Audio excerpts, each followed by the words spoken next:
Well, my name's Clint Goodwin. I'm from Northeast Washington, about on the Columbia River, and it's about 8 miles south of the Canadian border.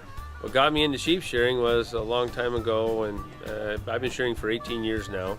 So 20 years ago, our sheep shearer decided to quit shearing, and he was going to go work for the county. Well, I thought I could shear those sheep, and I tried for 2 years to shear sheep, and it was not very easy. And I told my wife, I says, if you want me to shear your sheep, I need to go to sheep shearing school and learn how to do this right. Because it wasn't shearing the sheep that was the hard part. It was learning how to hold the sheep in the right position and keep them there in the right position all the time. So I went to the sheep shearing school, and ever since I've been shearing sheep, and then I've been going back to that same school every year and helping teach. So you learn a lot more by not just doing, but by teaching.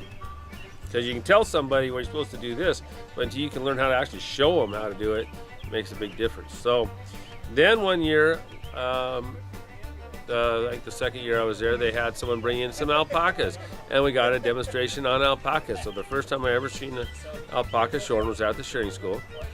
And then the gal that brought them says, you know, I'd rather not have to bring them over here. Could you come over to my place and could you shear them?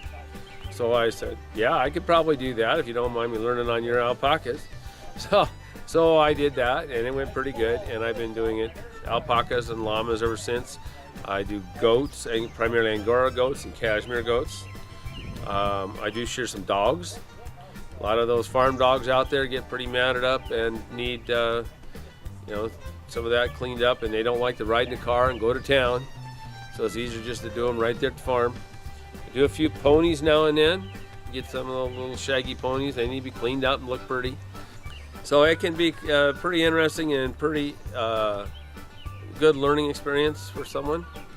And they can learn that if they can apply themselves, they can get in and physically work with all these animals and handle them. And a lot of people are intimidated at first, but you learn how to deal with it, and it's good for them. Well, there's a real need for shears in the whole country.